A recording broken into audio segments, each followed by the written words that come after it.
너 자니까 죽은 거 아니야?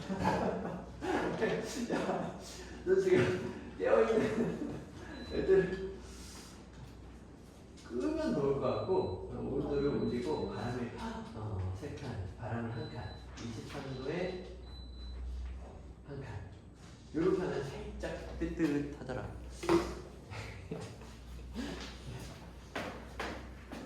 뜨끔해 자서 잠들어서 체온이 떨어진 거. 추운 사람들은 이렇게 엉덩이에서 약간 그 의자에서 엉덩이를 1cm만 딱 이렇게 들고 버티세요. 그러면 건강도 좋아지고. 했나? 되고 있지? 자, 문학해설. 문자로 끌어서.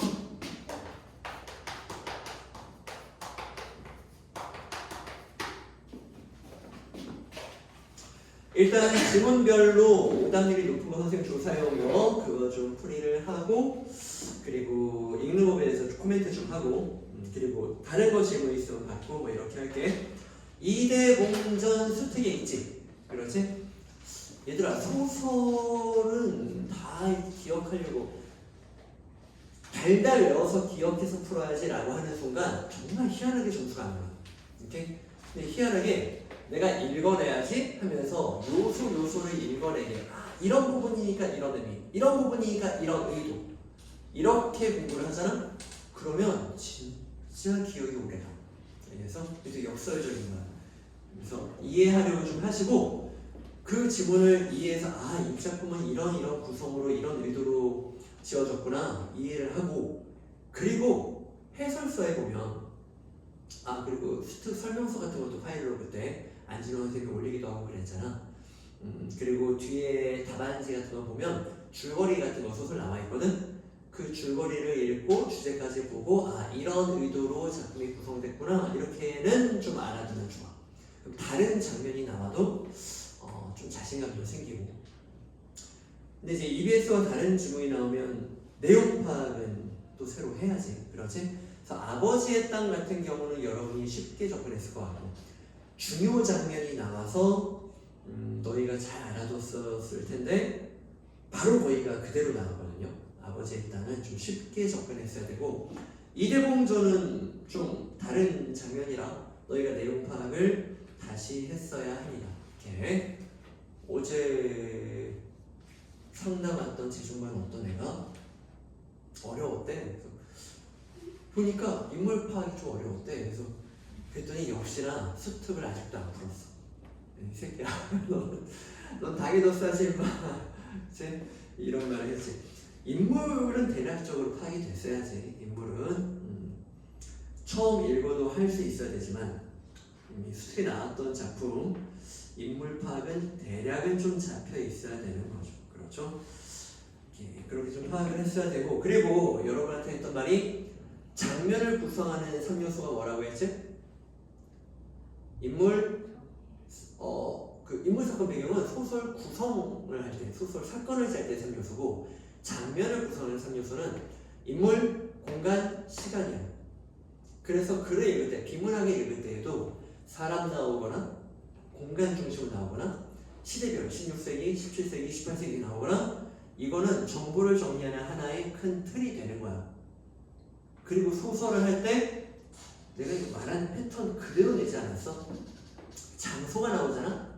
그러면 이 장소에서 누가 뭐 했다 이렇게 선지 잘한다. 선생님이 소설 파트 할 때 강조했던. 오케이? 그러니까 너희는 공간이 나오면 좀 신경 써야 돼. 그래서 선생님이 공간이 나오면 2줄짜리 밑줄을 좀 치는 버릇을 해두라고 했어요. 사람이 나와도 한 줄 밑줄을 쳐놨다가 엑스트라가 아니라 중요 인물이면 나중에 동그라미든 네모든 세모든, 나쁜 놈은 세모 치면 좋지. 이제 그런 식으로 분류를 해두면 도움이 됩니다. 인물 관계가 너무 복잡해지면 아까 말했듯이 메모를 하는 것도 추천합니다. 오케이? 복잡해지면 아무 때나 하지 말고, 오케이? 그렇게 하는 거야. 그랬을 때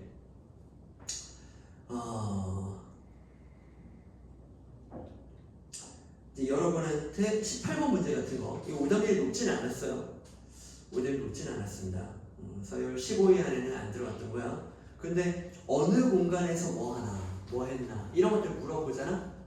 그러니까 이런 거는 볼 때 그때서야 허겁지겁 다시 그 공간을 찾는 게 아니라 주요 공간은 이미 좀 대비가 돼 있어야 되고, 특히 7페이지 들어오자마자 공간 가득 나오지? 여기에서는 문제가 좀 예고됐다 이런 식으로 보여야 훈련되고 준비된 사람입니다. 이렇게 그런 거야. 좀 이따 혹시 질문 나오면 하는 거고. 20번 문제 답이 3번인데 A와 달리 차이점. B에는 그를 받치는 사람이 스스로 낮추는 표현이 사용되었어요. 그럼 너희는 일단 어떻게 확인해야 되는 거야? B에 스스로 낮추는지 확인하시고, A와 달리니까 A에는 그런 내용이 없어야 되고, 그 내용이 A에서 보이는 순간 바로 땡 이렇게 되는 거지. 달리가 아니라 둘 다. 또는 A에 있는데 이렇게 되는 거지. 근데 A에 보면 붙이는 소척을 얻으시니, 소자가 자기를 낮추는 거라는 거 우리 많이 배웠지. 그렇지? 아들이 자기를 낮출 때 소자가, 그렇지? 딸이 보통 자기를 낮추거나 소녀가, 그렇지? 오케이. 그렇습니다.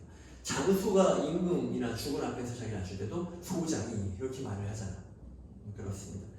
그래서 B를 볼 필요도 없이 A와 달리라고 했는데 스스로 낮추는 표현 A에 있으니까 일단 이 부분은 틀렸네? 땡! 이렇게 가시면 되는 거예요. 무려 26%가 4번을 골랐대요. 4번 선지 보자. A에서 그를 바치는 사람이 오해했던 사건의 실상이 B에서 드러나 있어요. 이렇게 A에서 그 글을 바치는 사람이 오해했던, 뭐 이렇게 누가 죽었을지 뭐 이런 좀 오해를 한 게 B에서 그 소외하였으되 하면서 이대봉이 겪은 일을 말하는데 죽었던 사람도 뭐 살아있기도 하고 이런 것들이 밝혀지죠. 그렇습니다. 자, 질문 21번 문제도 볼게요. 21번 문제. 이거는 선지만 봐도 윗글과 대응을 시킨 다음에 확인이 되는 것도 있고 선지만 봐도 좀 확인이 되는 게 있는데, 4번 선지를 보면 표류하던 이대봉이 천호신조로 하늘의 도움으로 무인절도에서 이시람과 재회했대요. 그러니까 이 사람과 만난 거잖아. 그렇지? 부친과 만난 거야. 비현실계의 존재가 이대봉의 공적 활약에, 자 앞에 이시람과 재회한 부분에서 그 내용 맞는지가 일단 확인돼야 되는데 아빠랑 만났다고 했고요. 공적 활약에 주력한 것을, 야 아빠랑 만난 게 어떻게 공적 활약이야? 그치?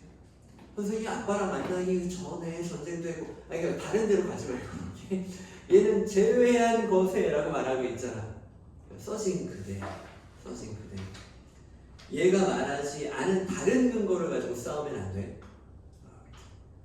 그러니까 아마 이거 못 고른 애들은 이시람과 제외한 그곳을 근거로 삼았는데 전쟁이고 딴 게 막 섞였을 거야. 그렇게 되면 안 되는 거야. 오케이. 예전에 그런 기출 나온 적이 있어. 소대성전인가 하여튼 영웅인데 영웅의 풍모를 가지고 있는데 얘가 좀 재밌는 게 대단한 집안의 출신의 아주 뛰어난 능력을 가진 애가 아니라 그 영웅성을 가지는 주인공이 목동이고 거의 그 직구를 하고 다니고 대식가에 엄청 많이 먹고 엄청 게을러. 맨날 퍼자. 그런데 어떤 정승이 꿈에 자주 가던 그 연못가에 이렇게 꿈에 있는데 엄청난 용이 날아오거든. 그런 장면을 생생하게 꿈을 꿔. 그래서 너무 생생해서 그쪽으로 막 가서 허겁지겁 갔더니 그 용이 날아오는 그곳에 웬 목동이 꾀지지하게 잠들어 있는데, 이 정승이 사람 보는 눈이 대단해. 딱 보고 영웅의 풍모가 보이는 거야. 다른 사람들은 다 이 주인공을 비웃어. 근데 이 정승 눈에는 보이는 거야. 그래서 내 딸하고 결혼을 시켜야겠다 이렇게 생각이 되는 거지. 얘를 키워봐야겠다. 그리고 애를 기다리는 거야. 잠에서 깰 때까지. 기다리는 건 배려 아니야?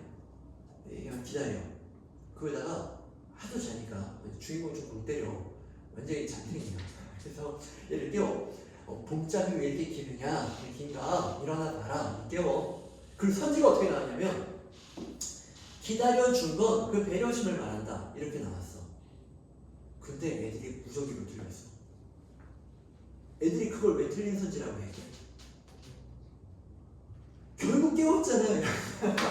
그러니까 누가 평생 안 깨웠대? 그러니까 기다려준 사실이 있잖아. 기다려준 게 배려다. 이렇게 기다려준 것을 근거로 논리를 전개해서 그에 대한 배려로 이렇게 말하는 건데 얘는 나중에 깨웠잖아요를 가지고 그랑 싸우는 거야. 이러면 안 되는 거야. 알겠어? 오케이. 그렇습니다. 논리가 그래요. 상대방이 말한 근거가 타당한지만 보세요. 다른 근거를 가지고 쌈박질하지 마시고. 모순되는 근거가 나오면 싸워도 되지. 그건 내용 파악에서 틀렸다는 거니까. 그런데 기다려주다가 나중에 깨웠다라는 건 모순되는 게 아니거든. 전쟁을 하다가 이기기도 하고 공적인 공적을 세우고 나중에 아버지를 만난 거. 이건 공존이 가능한 거거든. 그래서 아버지를 만난 곳 그건 공적인 건 아니잖아. 아버지를 만난 것도 사적이지. 또 질문. 다른 선지 됐어? 다른 선지 해결 다 됐어? 좋았어. 넘어가고 이번에 고전 시간을 잘했고 여기 수필도 괜찮은 것 같던데 통계에는 그래. 혹시 22번에서 26번 선지 그 문제들 이 지문에서 질문이 있습니까? 지문에서 여기가 좀 어려웠다. 이것도 괜찮고. 그래서 긴가민가 하는 건 좀 이따 또 생각나면 말해. 생각나면. 그럼 다음 지문. 아버지의 땅. 아버지의 땅.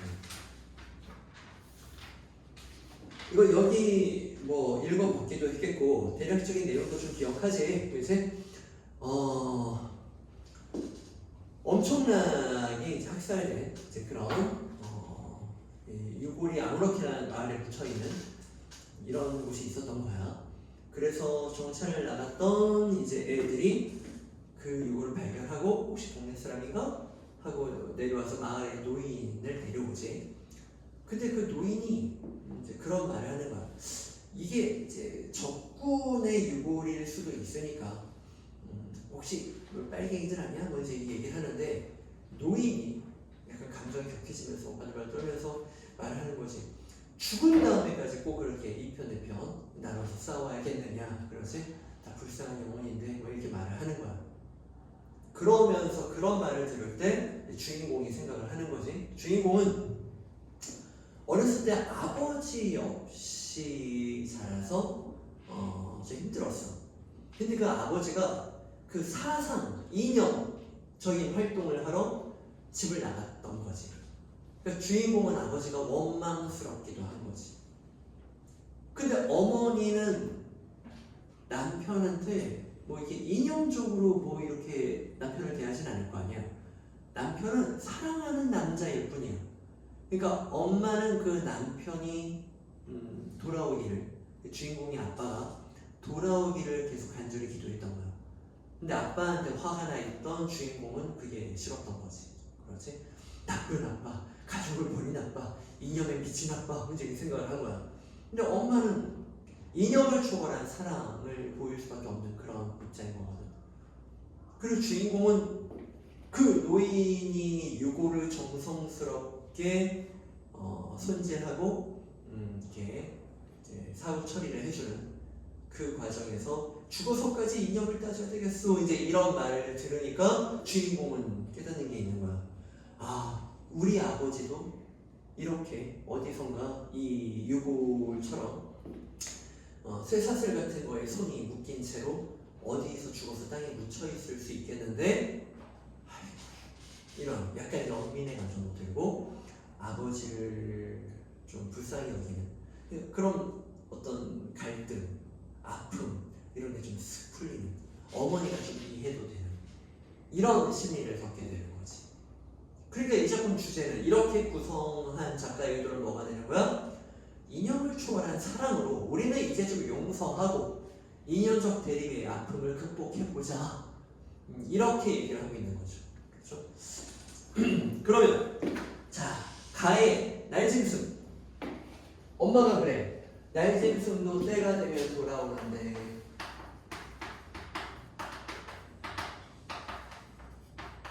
때가 되면 돌아오는 존재야.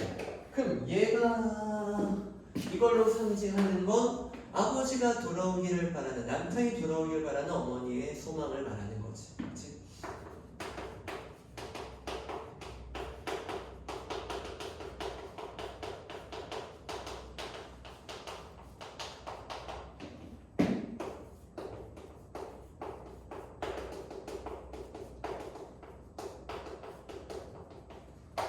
남편의 무사기를 바라는 어머니의 순수한 사랑, 그렇지? 이런 것들을 말하는 것이겠고 그런 마음을 투영하게 되겠고 그리고 미음 다음에 아버지는 지금 어디에 쓰러져 누워있을 것인가 아버지도 이 꼴이 났을 거라는 걸 생각하게 된 거야. 해마다 머리맡에 무성한 숙부쟁이와 엉겅퀴 꽃을 지천으로 피워내며 이제 아버지는 어느 버려진 팥고랑 그러니까 나는 문맥을 보면은 어디서 죽어있는 불쌍한 아버지를 떠올리는 그런 어떤 표시가 되는 거겠지. 불쌍하게 비참하게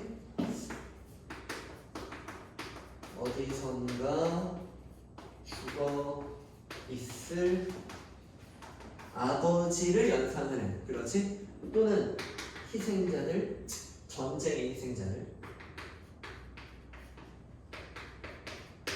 뭐 이런 느낌을 갖게 되는 거 아니야? 그렇지? 그런 환경이 떠오르는 거지. 그렇지? 어떤 비참한 상황이 떠오르는 거지. 자, 29번 문제. 정답자가 43%. 이거 또 이게 반 넘게 틀린 문제야. 1번 선지가 가는 나에 비해 능동적이므로 인물이 처한 문제 상황에 미치는 영향이 크다. 그렇지? 아니 이거는 아빠 돌아왔으면 좋겠어, 남편 돌아왔으면 좋겠어 이런 건데 무슨 문제 상황에 미치는 영향력이 크겠으며 날짐승 때문에 지금 문제가 생기는 건가요? 날짐승 때문에 지금 전쟁이 뭐 이게 심화됐나? 그렇지? 그리고 이게 왜 능동성이 있고 그냥 돌아왔으면 좋겠다는 말이지. 돌아왔으면 좋겠어 이런 말이지. 자, 2번 고려에는 별로 없고 3번 16%.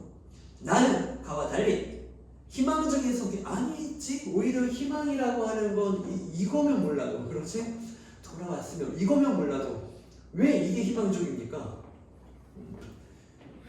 이걸 보면서 어딘가 아빠도 비참하게 죽어있겠지 뭐 이런 걸 떠올리는데 이게 어떻게 희망적이겠어요? 예. 인물이 원하는 바를 집약한 아니야 아빠 죽었으면 좋겠다가 아니야. 그 아빠를 미워하는 마음이 오히려 풀리는 아빠한테 대해 연민으로 풀리는 그런 장면이지. 4번 선지가 답. 나에서 연상되는 상황이 아버지의 죽음 현실이 될 경우 가에 투영된 영혼은 아버지의 귀가 실현 가능성이 사라진다. 네, 그렇죠. 딱 말이 되죠. 그래서 답이 4번. 5번 고른 애가 17%. 가와 나 모두 공통점 관념적 의미가 부여됨으로써 인물이 이념에 편향되어 있음이 아니야. 이것도 아버지 불쌍히 죽어있지 않을까 하니까 이것도 이념에 편향된 걸 보여주면 그렇고 이거는 너무 아니지. 그렇지? 그냥 남편이 돌아왔으면 좋겠어 이런 말인데 이게 왜 이념에 편향됐다는 막 꼴통 사회주의 그렇지? 꼴통 자본주의 아니 그게 아니지. 이렇게 그래서 네. 왜 이런 선지가 유혹을 했을까? 그렇습니다. 오케이. 자, 그리고 27번도 맞힌 애들이 45%밖에 안 돼요.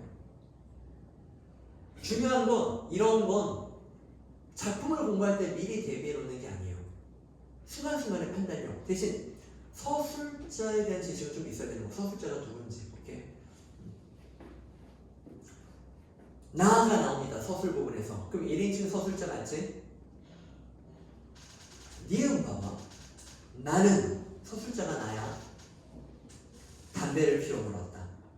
멀리 메마른 초겨울에 야산이 헐벗은 등을 까내놓고 죽은 듯이 엎드려 있었다.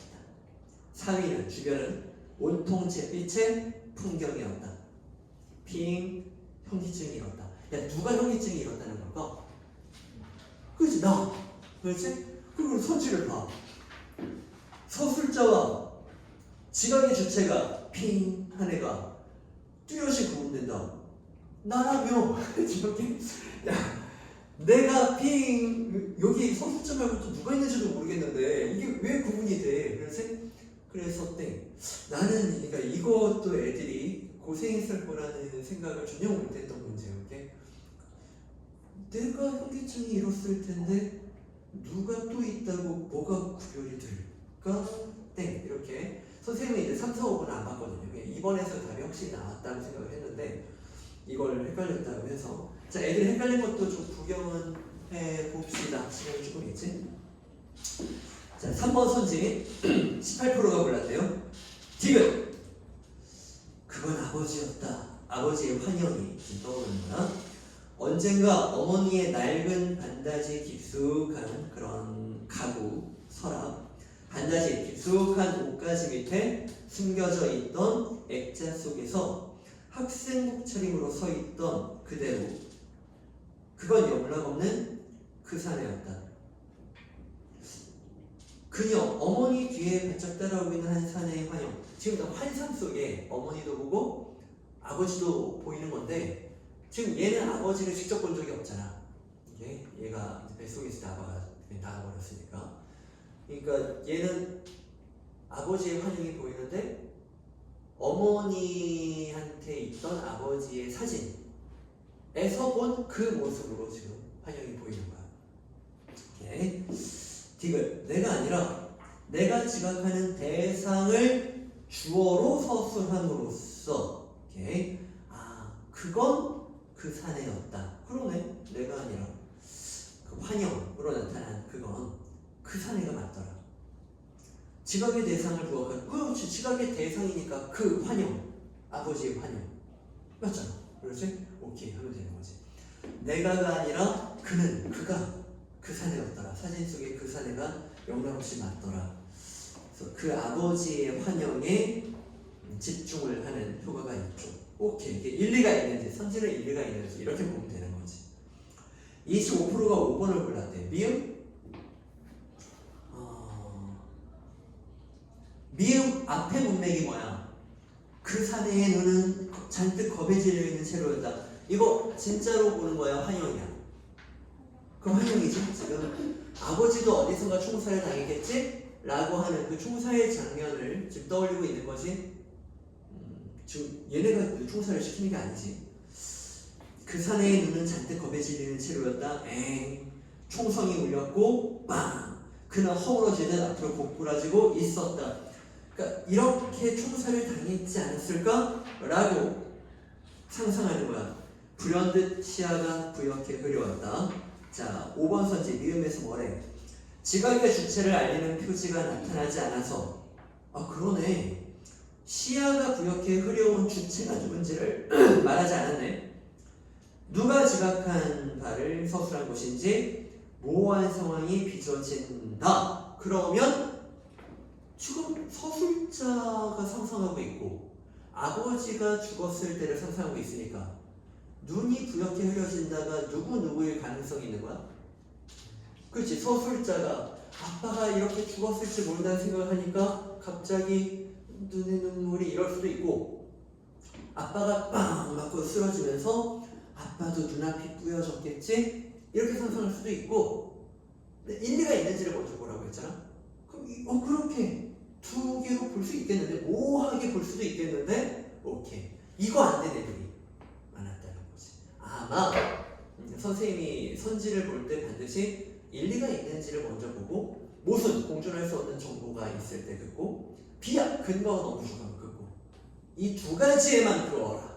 일리가 있는지를 먼저 봐라.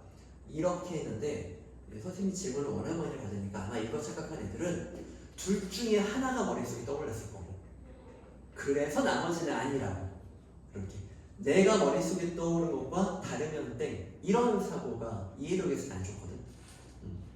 그런 사고가 작용했을 거야. 그래서 5번을 무더기로 골랐을 거야. 선지를 보는 태도가 조금 미숙했을 거야. 자, 이 질문에서 질문. 다른 문제. 됐나? 오케이. 자, 마지막 질문. 시. 청산행 이거 선생님도 강의했었죠? 네. 이거 내가 강조했던 거. 손은 들고 떠나갈 미련은 없다라고 말하는데 미련이 있어요. 오케이? 그러니까 이거 좀 착각하지 말라고 했지. 너희도 일관되지 않는 태도를 보이잖아. 너희도 공부 열심히 해야지 했다가 그날은 열심히 했는데 다음 날은 또 열심히 안 했다가 또 3일 후에 열심히 했다. 막 이럴 수도 있잖아. 그러니까 미련 없다라고 해놓고 그리고 이제 자연으로 떠나는데 네? 근데 다시 미련을 갖는 미련 없다 하지만 아니야. 며칠째 청산회와 달을 푸니 그러니까 얘는 자연을 추구해서 청산에 와 있는 거야. 흐리던 산길이 잘 보인다. 조금 익숙해진 거야. 이 부분은 상수리 열매를 주며 인가를 내려다보고 이렇게 돌아보는 것만 가지고도 미련 못 버림 이렇게 오케이 왔다 갔다 하는 거야. 그러면서 고백도 해. 30번 다져두고 30번 포기했던 관습들. 그러니까 미련이 없다라는 말은 자연을 추구하려는 의지를 말했는데 잘 안 된 거죠. 실패했던 거지. 자연 추구에 또는 뭐 탈속적 세계로 가겠다는 의지. 하지만 못 버린 이 의지는 실패. 이제 이렇게 모순 없이 하나의 이름으로 정리해야 되는 거야. 이렇게 이런 상황. 그러면서 이 속세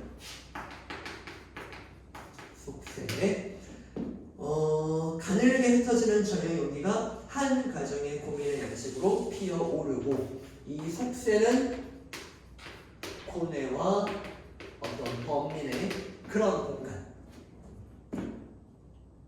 생목 울타리엔 들거미줄 맨살 비비는 돌들과 함께 누워 실로 이 세상을 알아보지 않은 것들과 함께 잠들고 싶다니까.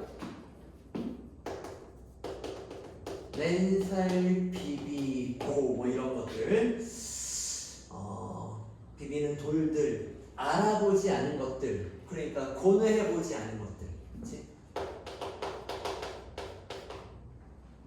맨살 비비고 있는 돌들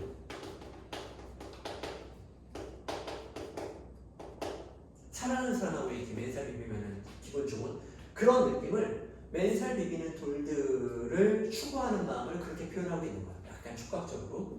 그리고 알아보지 않은 것들.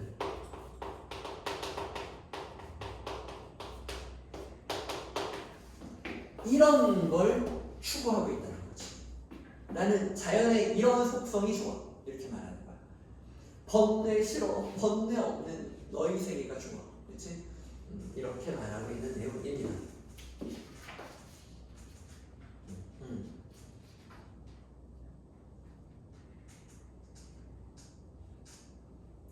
이런 것들을 이제 물어본 것들.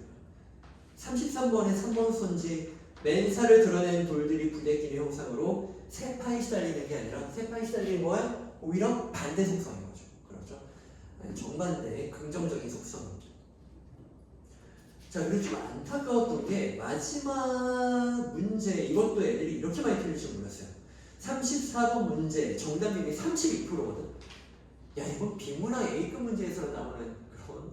근데 봐봐, 내가 보기부터 보고 들어가라고 했어. 문학은 보기에서 뻔한 건 속도, 작품 힌트와 독특한 개념 챙기라고 했죠. 34번 보기를 봐. 자연과 절대자는 각각 인간에게 안식을 주거나 인간과 세계를 규정하는 중요한 증거로 인식되어 왔다. 가는 세속의 일상을 떠나 자연에 들어온 화자가 점차 자연에 동화되어가는 과정과 심리 상태가 좀 복잡하긴 하지만 그건 이제 작품 보고 판단하면 되고 대략적인 뼈를 말해주고 나는 하고 이제 나시를 말해주잖아. 나시에 대해서 사실과 관습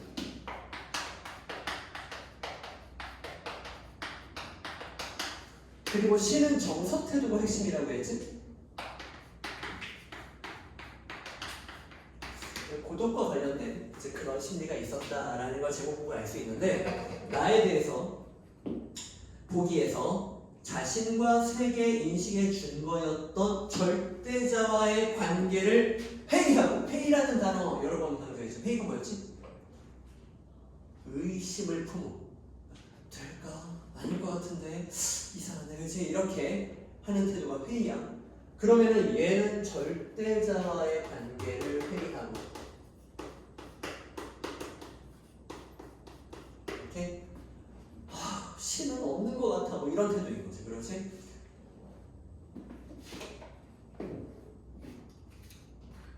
그리고 자신이 경험한 사실에 기초하여 존재를 인식하겠다. 그러니까 뭐와 뭐가 대조점인 거야? 절대자. 절대자 믿지 말자. 그렇지? 신 믿고 살아도 내 삶에 별로 도움되는 거 없더라. 누구 중심으로 살자? 자신. 그렇죠? 내가 주체가 되어서 이렇게 자신이 경험한 사실에 기초해서 자신의 경험에 기초하여 이걸 중심으로 해서 존재를 인식하겠다. 나의 주체성을 말하는 것입니다.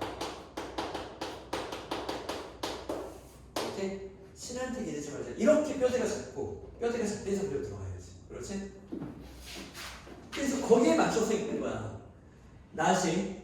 나는 차를 앞에 놓고 고즈넉한 저녁에 홀로 마신다. 내가 좋아하는 차를 마신다. 보기 안 읽고 들어왔으면 헤맬 뻔했지. 근데 보기를 보고 들어오니까 내가 좋아하는 차를 마셔. 나 중심의 삶을 살겠다는 거지. 비문학에서 에피쿠로스 한파 지문 봤니? 고대 그리스 결정론적인 거의 신에 대한 두려움, 신에 대한 의존성. 근데 에피쿠로스는 신이 너희를 어떻게 안 하니? 너희 행복이나 추구하고 너희 주체적으로 살아. 사후세계 심판 안 받으니까 너희 중심으로 살아. 이렇게 말하는 비문학 지문 딱 그 말씀인 거죠. 그 말씀입니다. 그러나 이것은 다만 사실일 뿐 차의 짙은 향기와는 관계없이 이것은 물과 같이 단단한 사실일 뿐이다. 누구의 시킴을 받아 참새 한 마리가 땅에 떨어진 게 아니고 딱 그 말이지. 누구가 뭐야? 보기를 보고 들어오니까 보일 거야. 절대자. 참새가 떨어지는 건 절대자가 죽인 게 아니야. 떨어진 게 아니야. 누구의 손으로 드루카를 어렵게 갖고 것도 아니야. 그러니까 절대자에 대한 회의. 절대자가 막 좌지우지하는 게 아니야. 절대자 신경 쓰지 마. 이렇게 되는 거야. 오케이? 차를 마시는 건 이와 같이 스스로 내가 가장 즐거울 건 내가 즐겁고 내가 기쁜 걸 내가 주체적으로 할 거야. 이런 말이야. 알겠어? 그렇게 됐지? 이런 식으로 흘러갔어야겠지? 야 그러면 34분의 3번 손지 봐. 나에서 현실에 얽매이지 않겠다? 이게 뭐야 이게? 그렇지? 현실을 나 중심으로 열심히 살아가야지. 왜 갑자기 현실에 얽매이지 않아? 현실에 얽매이지 않으면 뭐 초현실? 신의 세계? 옥황상제? 용고? 어디로 가겠다고? 그렇지? 왜 현실에 얽매이지 않아? 현실을 내가 주체적으로 살아가겠다는 게 나와야지. 이해돼? 이렇게 정확히 독해를 하면 3번 선지 딱 보자마자 에이 이건 너무 이게 좀 초보적인 함정 아닌가 이런 생각을 했거든. 근데 또 와장창 낚였어요. 와장창 낚였어요. 4번을 보는 애들이 30%야. 가의 여울물과 때까치들에는 자연에 들어서 느끼는 화자의 심리가 투사되어 있음을 어떤 심리인지도 말을 안 했어. 그냥 심리투사야. 뭐 좋아하는 그런 심리. 나의 참새에 떨어짐이 누구에 의한 것이 아니라는 데에서 절대자와의 관계에 대한 회의 딱 대응되지 않아? 근데 이거를 애들이 무더기로 골라놨더라. 이렇게 그런 겁니다. 자 그리고 31번에 5번 선지 31번도 정답률이 57%. 선생님이 15개 문제 뽑아온 것 중에 15위 제일 끄트머리긴 하지만 나에 주목해봐. 자연물의 화자의 정서를 투영함으로써 그걸 수단으로 해서 대상의 자연에 대한 친밀감을, 이게 자연에 대한 친밀감을 말하는 시라고. 좀 아니지? 나시는 그런 시가 아니었습니다. 여기 자연물 나온 거 뭐 참새 땅에 떨어지는 거? 야 그거 절대자가 떨어뜨린 거 아니라는 부분에서 나온 거잖아. 이게 참새랑 친화적인 태도야? 그렇지? 들국화를 예쁘게 가꾼 게 누구의 손? 절대자가 예쁘게 가꾼 게 아니라는 말이잖아. 절대자가 한 거 아니야 이렇게 말하는 거지. 들국화 좋아 라고 말하는 게 아니잖아. 알겠어? 그렇습니다. 이렇게 선지를 정서를 투영함으로써 대상에 대한 친밀감, 이렇게 한 호흡으로 읽으면 아 그런 주제의식이 아니시야 이렇게 답을 고를 수가 있습니다. 질문! 그건 좀 가능할 수 있죠. 그렇죠? 가는 자연을 추구한다는 내용 자체이기 때문에, 그리고 여기 나오는 자연물 많지? 여기서 가는 충분히 가능해요. 주제의식을 보고 머릿속에 떠오르는 이런저런 자연물을 보면 이거 가는 굳이 찾으러 할 필요 없이 몇 개는 걸려들겠는데, 근데 나에서 선생님 뼈대 맵핑을 먼저 해놓은 거잖아. 이거는 좀 자연 친화의 메시지 자체가 아닌데, 없는데, 그런 의미 없는데 이렇게 확인할 수가 있는 거죠. 또 질문 됐나? 끄트머리 깨서 지금 아까 내가 에어컨 온도 높여달라고 할 때부터 내가 생각을 했다. 엄청 졸았어요. 자, 좀 나중에 필요한 문제 있으면은 영상 원장님 올려주신 거 한 번 더 돌려보고, 특히 오늘의 메인은 나는 아까 그거 그 논리야. 그 지문 선생님이 이제 비문학 같은 데서 필요하다고 생각하는 스키마들이 정말 다 나왔는데, 그 말들이 나올 때마다 힘들어하는 애들이 있었을 거고, 그것들을 거침없이 읽는 애들이 있었을 거고, 그 거침없이 읽는 애들은 그냥 도덕은 주관적인 선호지 노란색 객관적인 논리로 얘기하는 게 아니다라는 그 입장, 비슷한 애 기억 하나, 그리고 팽크스가 말하는 그런 팽크스 쪽의 정리 하나, 한 세 덩이 이렇게 구조기가 되는 그런 글이었을 거거든. 그것 좀 잘 곱씹어보면은 IQ가 1은 오를 거예요. 오케이? IQ 1씩만 몇 번 오르면 되는 거야. 오케이? 그러면 네. 질문. 오케이. 선생님 해설은 이렇게 끝낼 거고, 일단 안진호 선생님이 좀 이따 들어오실까? 한 5분은 쉬어도 되지 않을까? 오케이. 여기까지 합니다.